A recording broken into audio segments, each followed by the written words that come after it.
Salut les aquarellistes en herbe, je suis super contente de vous retrouver pour cette nouvelle vidéo dans laquelle je vais aborder un sujet qui me tient très à cœur et qui représente souvent une grosse difficulté quand on débute en aquarelle. J'ai nommé les mélanges de couleurs. Alors pourquoi c'est intéressant de maîtriser les mélanges, me direz-vous? Eh bien premièrement, ça permet d'être autonome, de ne plus dépendre uniquement des couleurs prêtes à l'emploi et de pouvoir obtenir beaucoup de couleurs différentes à partir d'une palette réduite. Ça veut dire qu'on peut acheter moins de couleurs et donc dépenser moins d'argent. En ayant une palette réduite, on évite aussi de s'éparpiller et de se perdre dans une multitude de couleurs. À mes débuts en aquarelle, j'avais une énorme palette avec plus d'une trentaine de couleurs et contrairement à ce qu'on pourrait penser, c'était un cauchemar parce que je ne savais jamais quelle couleur choisir. En plus, quand on fait tous nos mélanges à partir d'une petite sélection de couleurs, on a plus de chances de conserver une cohérence et une harmonie dans les couleurs sur l'ensemble de l'image que quand on utilise plein de couleurs prêtes à l'emploi, un peu déconnectées les unes des autres. Et enfin, le plus gros argument pour moi, c'est que quand on comprend les mélanges, on peut obtenir exactement la couleur qu'on souhaite et s'approcher de n'importe quelle couleur qu'on voit avec nos aquarelles. Ça, c'est impossible si on dépend de couleurs prêtes à l'emploi, car malgré les dizaines de couleurs disponibles, ça ne suffira jamais à reproduire toutes les nuances qu'on observe autour de nous. Et quand on comprend comment on a obtenu une couleur, on est capable de recréer à peu près la même quand on n'en a plus, ce qui n'est pas le cas quand on fait des mélanges un peu au pif. Dans cette vidéo, je vais donc vous expliquer comment on fait des mélanges, en commençant par les aspects vraiment pratico-pratiques pour les personnes qui débutent complètement. Puis je vous présenterai des outils qui vous aideront à anticiper le résultat de vos mélanges. Et enfin, on verra aussi comment ajuster un mélange quand le résultat ne correspond pas à ce qu'on souhaite. Et si après tout ça, vous voulez aller encore plus loin et acquérir une vraie compréhension de la couleur et des mélanges, restez avec moi parce que j'ai un cadeau pour vous, je vous en parle plus loin dans la vidéo. On va commencer par passer en revue le matériel nécessaire pour faire des mélanges. En premier lieu, il faut bien évidemment de la peinture. Quand on débute, c'est plus facile pour doser les couleurs dans les mélanges si elle est sous forme sèche. Donc soit vous l'achetez en godet ou en demi-godet, soit, ce que je préfère, vous l'achetez en tube, vous en mettez un peu dans l'étui d'une palette et vous la laissez sécher avant de l'utiliser. Il n'y a pas besoin d'avoir beaucoup de couleurs différentes pour débuter dans les mélanges. Dans l'absolu, il vous suffit de posséder les 3 couleurs primaires car elles permettent en théorie d'obtenir toutes les autres couleurs. Mais il est plus confortable de disposer de 10 à 12 couleurs pour pouvoir varier plus facilement les mélanges obtenus. Et je vous conseille de ne pas dépasser 15 au risque de vous perdre. Si vous ne savez pas trop quelle couleur choisir, je vous renvoie vers ma vidéo sur le matériel recommandé pour débuter l'aquarelle dont le lien va s'afficher à l'écran. Je le remettrai aussi en description. Vous y trouverez la présentation des 10 couleurs essentielles que je recommande pour débuter. Je vous conseille d'utiliser au maximum des couleurs transparentes pour faire vos mélanges. Évitez les couleurs indiquées comme opaques qui ont tendance à affadir les mélanges ou à les rendre boueux ou crayeux. Et je vous conseille aussi d'utiliser des couleurs monopigmentaires de préférence, c'est-à-dire des couleurs constituées d'un seul pigment. C'est pas toujours possible, mais essayez d'en avoir le plus possible à votre palette pour éviter de vous retrouver avec une soupe de plein de pigments différents quand vous mélangerez vos couleurs ensemble. Pour faire vos mélanges, il vous faudra aussi une palette. En plastique, en métal ou en céramique, ça n'a pas d'importance. L'essentiel, c'est qu'elle soit blanche pour pouvoir bien voir les couleurs dessus et qu'il y ait une surface suffisante pour préparer le mélange de peinture et d'eau qu'on appelle le jus.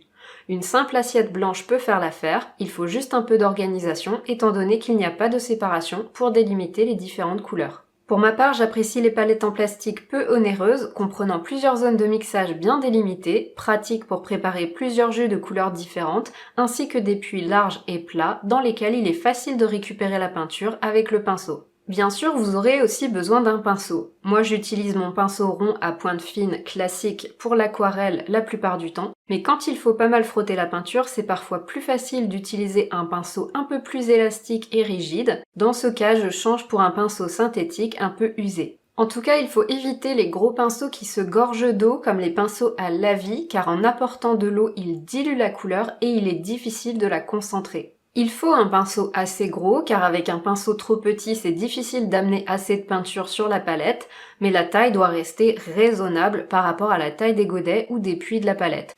Je vous conseille d'avoir également 2 pots à eau, un pot à eau sale pour rincer le pinceau et un pot à eau claire pour pouvoir amener de l'eau propre dans les mélanges et éviter de les contaminer avec de l'eau sale. Prévoyez aussi un chiffon pour pouvoir éponger votre pinceau et éviter ainsi d'amener trop d'eau dans vos jus quand vous voudrez les concentrer. Enfin, c'est essentiel d'avoir à portée de main des chutes de papier ou des peintures ratées dont vous pourrez utiliser l'arrière pour tester vos mélanges et voir exactement à quoi ils ressemblent. Vous pouvez aussi utiliser vos papiers bas de gamme pour ça. Et dernier accessoire qui n'est pas obligatoire mais qui peut être utile, une petite pipette en plastique pour pouvoir amener rapidement de l'eau sur la palette ou en ajouter facilement dans un mélange pour le diluer. Je vais maintenant vous montrer très concrètement comment faire un mélange. Il faut commencer par amener une petite quantité d'eau sur la palette avec le pinceau. Pour ça, je trempe le pinceau dans le pot à eau, puis je viens toucher la palette avec pour déposer l'eau. Et je recommence autant de fois que nécessaire pour constituer une petite piscine. Quand j'ai une grosse quantité de jus à produire, j'utilise carrément une petite pipette pour amener l'eau, c'est beaucoup plus rapide. Ensuite, il faut amener une première couleur sur la palette. Pour ça, il faut frotter le pinceau mouillé sur la couleur choisie pour récupérer des pigments, puis venir les mélanger avec l'eau qui est sur la palette pour créer ce qu'on appelle le jus, qui désigne le mélange d'eau et de peinture. Et il faut recommencer autant de fois que nécessaire pour avoir un jus bien coloré. Quand on utilise de la peinture sèche, notamment si elle est sous forme de demi-godets qui sont assez petits, il y a souvent besoin de faire beaucoup de passages en frottant bien les demi-godets à chaque fois pour concentrer suffisamment le jus en couleur. Si on possède des tubes, on peut ajouter une petite noisette de peinture fraîche dans l'eau pour concentrer le jus très rapidement. Une fois qu'on a notre première couleur, on va de la même façon aller chercher la seconde couleur pour les mélanger. On va donc aller frotter la seconde couleur avec notre pinceau mouillé pour récupérer du pigment et l'amener dans le jus de la première couleur. On touille et on patouille ensuite avec le pinceau jusqu'à ce que le jus soit bien homogène et que les deux couleurs soient complètement mélangées. Vous pouvez rincer votre pinceau avant d'aller chercher la seconde couleur si vous avez peur de la salir avec la première, mais ce n'est pas obligatoire, il est très facile de nettoyer la couleur par la suite en passant plusieurs fois dessus avec un pinceau chargé d'eau claire pour réactiver la couleur salie, puis avec un pinceau qu'on aura bien essuyé au préalable sur le chiffon et qui va absorber cette couleur salie comme une éponge. Donc moi généralement je ne m'embête pas trop. Une fois qu'on a notre mélange, il faut vérifier que la couleur obtenue nous convient, ce qui est parfois difficile à évaluer en regardant simplement le jus sur la palette. Je vous conseille donc de toujours tester votre mélange sur un papier avant de l'utiliser dans une peinture, ça vous évitera des mauvaises surprises. En appliquant le mélange de couleurs sur un papier test, on peut vraiment observer la couleur obtenue et décider s'il faut l'ajuster ou non. Si elle n'est pas à notre goût, on peut continuer d'ajuster le mélange en mettant plus de l'une ou de l'autre des couleurs ou en ajoutant éventuellement une troisième couleur jusqu'à être satisfait ou satisfaite. Procédez doucement, ajoutez une petite quantité de couleur à chaque fois en observant votre mélange pour éviter qu'il ne vire d'un seul coup et en le testant de nouveau sur votre papier jusqu'à obtenir une couleur qui vous convient. Un conseil si vous débutez, évitez de mélanger plus de 3 couleurs à la fois car les mélanges peuvent vite devenir sales et boueux sinon.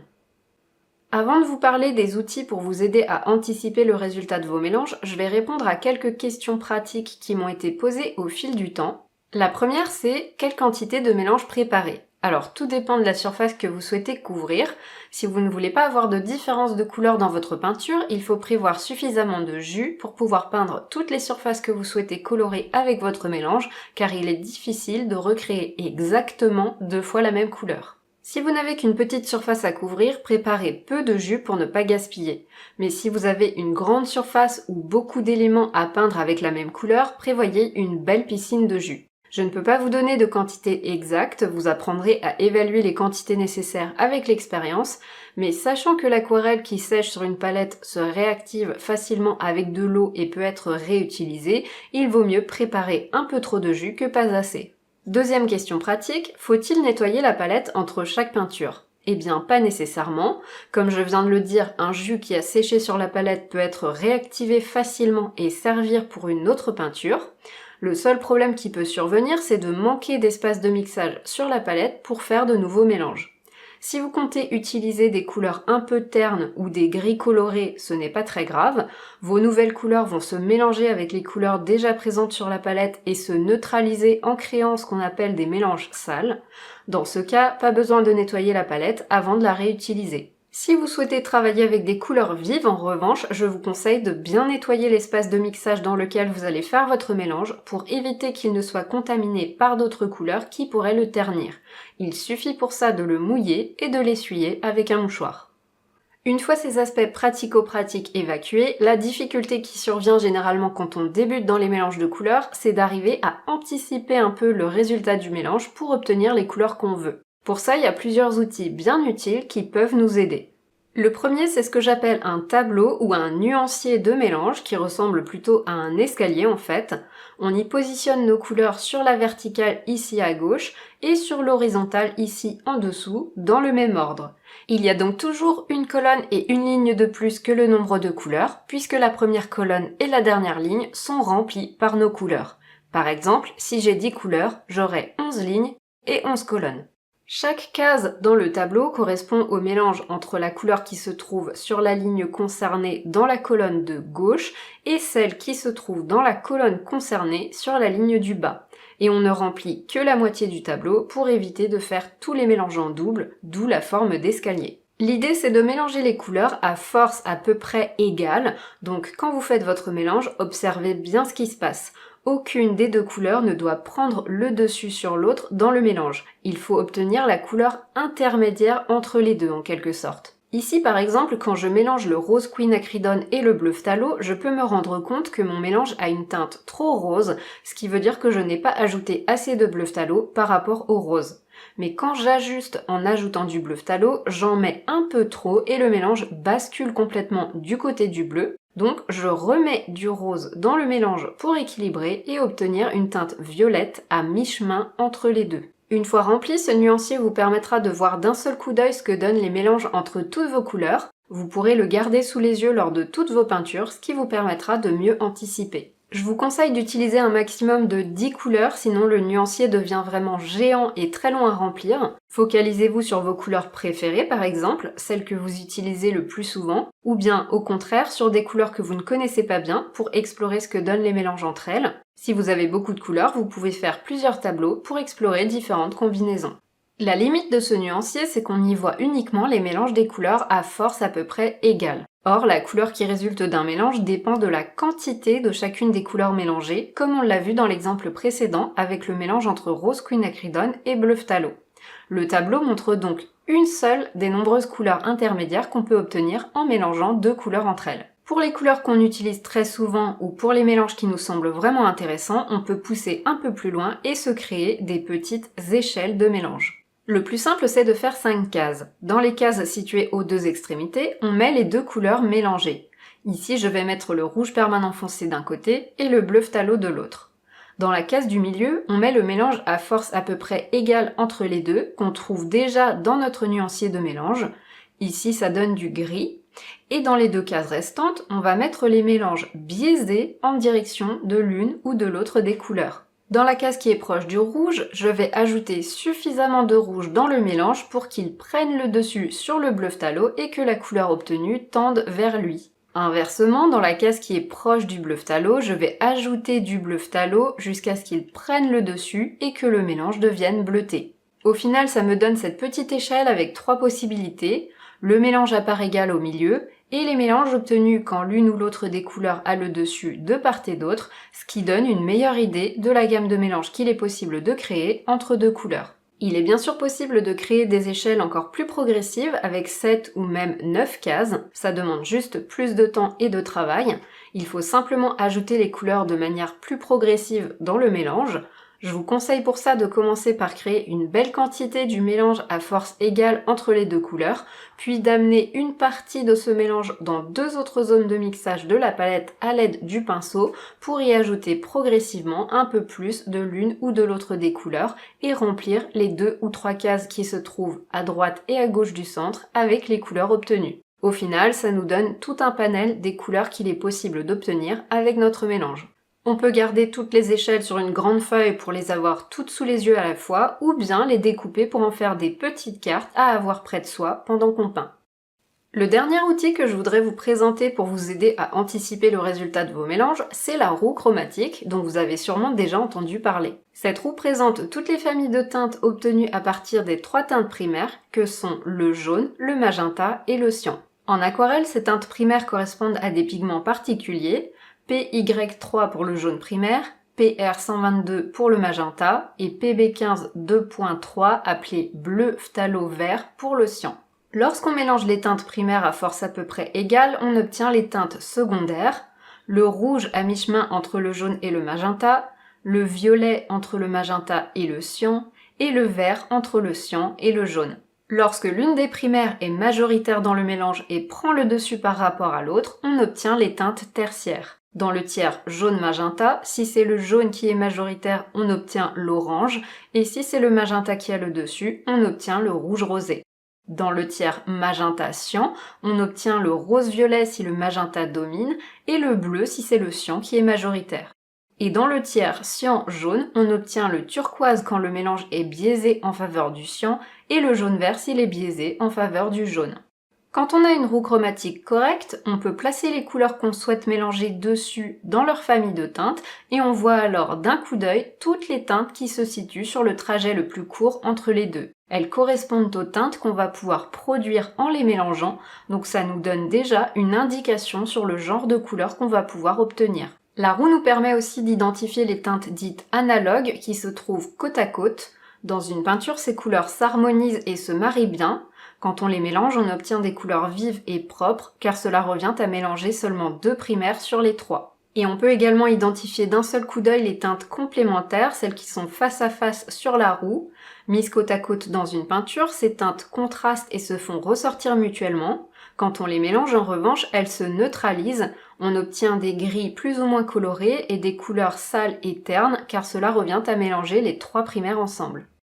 Pour terminer, je voudrais vous parler des différentes manières dont on peut ajuster un mélange pour obtenir exactement la couleur qu'on souhaite à la fin. Pour ça, on va devoir jouer sur les 3 composantes de la couleur que sont la teinte, qu'on pourrait aussi appeler la nuance, représentée par les familles qu'on vient de voir sur la roue chromatique, la valeur qui correspond au caractère clair ou foncé d'une couleur, représentée sur une échelle verticale.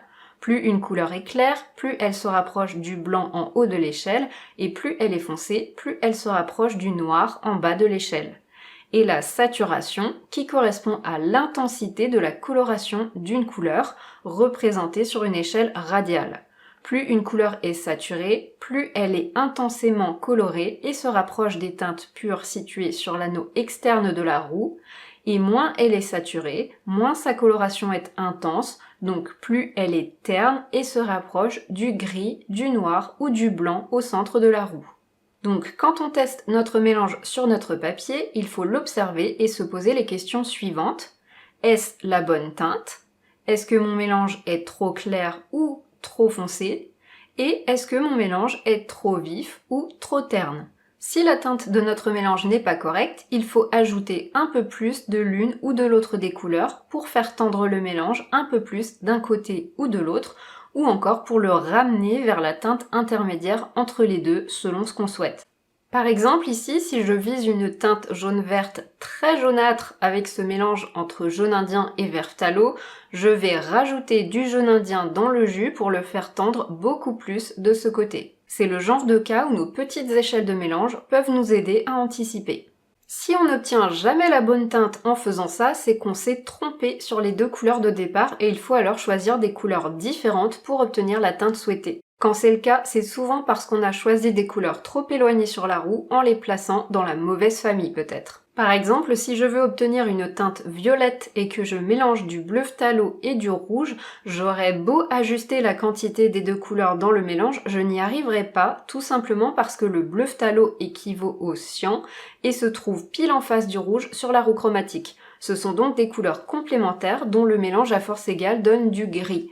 Si j'ajoute plus de l'une ou de l'autre de ces couleurs dans le mélange, j'obtiens un rouge terne d'un côté et un cyan terne de l'autre, comme on l'a vu en faisant la petite échelle plus tôt. Pour obtenir un violet, il vaut donc mieux que je change de couleur en prenant par exemple un bleu Outremer et un rose Quinacridone qui se situent dans les familles bleu pour le premier et magenta pour le second. Ils sont plus proches sur la roue et leur teinte intermédiaire est un beau violet. Il se peut aussi que la couleur obtenue soit trop foncée ou trop claire à notre goût. Si elle est trop foncée, c'est très simple, il suffit d'ajouter de l'eau dans le jus pour diluer le mélange et l'éclaircir, c'est-à-dire pour augmenter sa valeur. Attention, on n'utilise pas de blanc pour éclaircir les mélanges en aquarelle, ça les rend opaques et crayeux, leur donnant un aspect gouaché à l'inverse de la transparence recherchée. A l'inverse, si la couleur est trop claire et trop délavée, il faut ajouter du pigment dans le jus pour le concentrer et le foncer, c'est-à-dire pour diminuer sa valeur.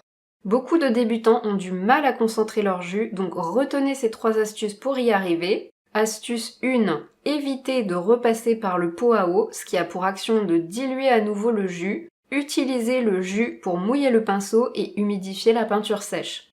Astuce 2, si vous avez besoin de rincer le pinceau pour une raison ou une autre, pensez à le tapoter légèrement sur un chiffon avant de retourner chercher de la couleur pour éviter d'amener de nouveau beaucoup d'eau dans le jus. Un pinceau épongé permet aussi d'absorber l'eau qui s'accumule parfois dans le godet ou le puits de la palette. Et astuce 3, si vous en avez la possibilité, utilisez de la peinture directement issue d'un tube. Bien sûr, c'est un peu plus difficile de doser, il faut donc faire un premier dosage approximatif des 2 couleurs et ajuster plus finement dans un second temps en allant chercher de la peinture au godet ou dans un puits de la palette. Enfin, il se peut que la couleur obtenue soit trop terne ou trop vive. Si le mélange est trop vif, il est possible de le ternir à l'aide d'une 3e couleur. L'option la plus facile quand on débute, c'est d'ajouter une couleur neutre de type gris, noir ou brun très foncé. Les bruns sont plus adaptés pour le mélange avec les couleurs chaudes, telles que le jaune, l'orange, le rouge et le magenta, alors que les gris sont plus adaptés pour le mélange avec les couleurs froides, telles que le vert, le cyan, le bleu et le violet. Le problème des couleurs neutres, c'est qu'elles ont tendance à éteindre les mélanges et peuvent les rendre opaques à cause des pigments noirs qu'elles contiennent très souvent. Une meilleure option pour ternir une couleur, qui demande de maîtriser un peu l'arochromatique, consiste à ajouter sa couleur complémentaire. Ça permet de ternir n'importe quelle couleur vive tout en conservant la transparence. Si le mélange est trop terne, c'est un peu plus compliqué, il y a plusieurs cas de figure. Si vous avez mélangé 2 couleurs ternes, vous pouvez remplacer une des 2 couleurs par une couleur vive de la même famille de teintes. Ça permet d'obtenir un mélange un peu plus vif et c'est parfois suffisant. Mais si le mélange n'est toujours pas assez vif à votre goût, il vaut mieux remplacer les 2 couleurs par des couleurs vives de teintes similaires. Et enfin, si vous avez mélangé des couleurs trop éloignées sur la roue ou pire, des couleurs complémentaires, il vaut mieux faire un autre mélange en utilisant des couleurs plus proches sur la roue pour obtenir la teinte souhaitée dans une version plus vive. Par exemple, ici, j'ai remplacé le violet de mon mélange de départ par un cyan plus proche du vert pour obtenir un turquoise bien vif. Et voilà, cette vidéo touche à sa fin, mais restez encore un peu avec moi parce que je vous ai promis un cadeau et je vais vous en parler maintenant. Dans cette vidéo, je vous ai donné une première approche des mélanges de couleurs qui devrait vous permettre de vous familiariser avec tout ça et d'avancer un peu par tâtonnement et par essai-erreur pour vous faire votre propre expérience. Je vous recommande vivement d'expérimenter par vous-même d'ailleurs, c'est comme ça que vous allez commencer à savoir d'instinct quel mélange donne quoi. Mais si vous voulez acquérir une vraie compréhension de la couleur et apprendre à prédire plus précisément le résultat de vos mélanges pour obtenir exactement les couleurs que vous voulez, je vous offre un cours gratuit sur la couleur et les mélanges en aquarelle. Et oui, vous avez bien entendu, un cours complètement gratuit composé de 3 vidéos pour comprendre ce qu'est vraiment une couleur, apprendre à décoder les mélanges et savoir choisir vos palettes de couleurs pour vos peintures. Je suis vraiment très contente de pouvoir vous l'offrir. Pour y accéder, il vous suffit de vous inscrire à ma newsletter aquarelle via le lien qui s'affiche à l'écran et que vous pouvez retrouver en description sous la vidéo. Ça n'engage absolument à rien, vous pouvez vous désinscrire à tout moment, mais si vous restez inscrit, je pourrai aussi continuer à vous envoyer des conseils inédits sur l'aquarelle par email. Sachez que j'ai aussi écrit un article qui reprend le contenu de cette vidéo pour les personnes qui préfèrent l'écrit et dans lequel j'ai ajouté en plus des recettes de mélange pour créer pas mal de couleurs différentes. Je vous ai mis le lien pour le consulter en description une fois de plus, donc n'hésitez pas à aller regarder ça. En espérant que tout ça vous aura plu, si c'est le cas, pensez au petit pouce vers le haut, très important pour me permettre de savoir que vous aimez ce type de contenu et m'aider à promouvoir la vidéo. Et n'hésitez pas aussi à me faire part de votre avis, de vos remarques ou de vos questions en commentaire. Sur ce, je vous dis à vos couleurs et je vous donne rendez-vous très vite pour de nouvelles aventures au fil de l'eau et des pigments.